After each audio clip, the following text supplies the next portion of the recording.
Bonjour, dans cette vidéo nous allons nous intéresser aux différentes manières de représenter des molécules en chimie organique. Alors tout d'abord concernant la formule de Lewis. Alors, nous en avons parlé dans la vidéo précédente.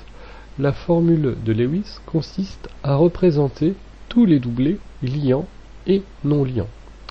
Alors un petit tableau récapitulatif avec les 4 éléments principaux intervenant en chimie organique, hydrogène, carbone, azote et oxygène.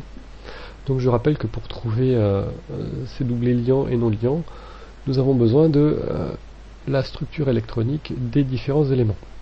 Et donc on arrive à trouver que l'hydrogène ne peut établir qu'un doublé liant, le carbone 4 doublés liants, l'azote 3 doublés liants et un doublé non liant, l'oxygène 2 doublés liants et 2 doublés non liants. Les doublés liants étant représentés en rouge, les doublés non liants en bleu. Alors on va voir ça sur un exemple, donc sur cette molécule, la lysine, qui est un acide aminé. Alors un petit mot rapide sur le modèle moléculaire qui est représenté ici. Donc c'est une représentation appelée en boule bâton. Donc chaque boule représente un atome et les bâtons représentent les liaisons. Alors les boules noires ce sont les atomes de carbone, les boules blanches les atomes d'hydrogène, les boules bleues l'atome d'azote, les atomes d'azote, et les boules rouges les atomes d'oxygène. Donc si on représente cette molécule en représentation de Lewis, j'ai mis les atomes correspondants, on voit que sur cette représentation de Lewis, tous les doublés sont représentés, aussi bien les doublés liants, c'est-à-dire les liaisons entre les atomes, que les doublés non liants qui représentent les doublés d'électrons qui n'interviennent pas, qui ne sont pas mis en jeu dans les liaisons. Alors, la deuxième représentation, issue directement de la représentation de Lewis, c'est la formule développée. Alors la définition de la formule développée est très simple, c'est la représentation de Lewis, sauf que l'on ne représente que les doublés liants, c'est-à-dire qu'on ne représente pas les doublés non liants. Donc si je représente la molécule précédente de la lysine, nous obtenons la représentation suivante, donc avec uniquement des liaisons, et pas de doublés non liants.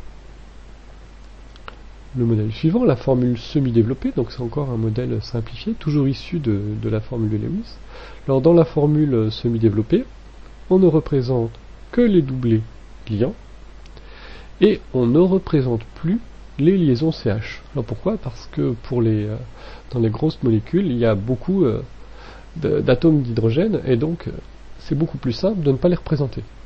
Et on aboutit à la représentation suivante, donc où on représente toutes les liaisons, sauf les liaisons CH. La dernière formule à apprendre, qui est sans doute la plus nouvelle pour vous, c'est la formule topologique. Alors, dans la formule topologique, elle est très utilisée en biochimie pour représenter les grosses molécules. Pourquoi? Parce qu'on va pouvoir décider très rapidement la molécule. C'est pour ça qu'elle est employée. Alors, pour la représenter, la chaîne carbonée va être dessinée par une succession de segments. Et les atomes de carbone et d'hydrogène ne vont pas être représentés. On va évidemment représenter les liaisons multiples, c'est-à-dire une liaison double sera représentée par 2 traits, une liaison triple par 3 traits. Et seuls les atomes autres que C et H seront représentés, ainsi que les atomes d'hydrogène qui sont reliés à ces atomes. Alors, tout de suite un exemple, donc on va reprendre la molécule de la lysine. Alors, comment lire cette représentation? Donc le segment ici représente une liaison CC, et aux extrémités du segment, un atome de carbone. Donc un atome de carbone ici, un atome de carbone ici, un ici, un ici, un ici, et un ici. Et on ne représente pas les atomes d'hydrogène, qui sont liés aux atomes de carbone. On ne représente que les atomes d'hydrogène qui sont liés à des atomes autres que carbone. Donc ici, les 2 atomes d'hydrogène liés à l'atome d'azote, et l'atome d'hydrogène relié à l'atome d'oxygène. Alors, pour conclure, on va représenter sur une diapositive les 4 modes de représentation. Donc le mode de représentation le plus complet, la formule de Lewis, on représente tous les doublés et tous les atomes. La formule développée, on ne représente plus les doublés non liants.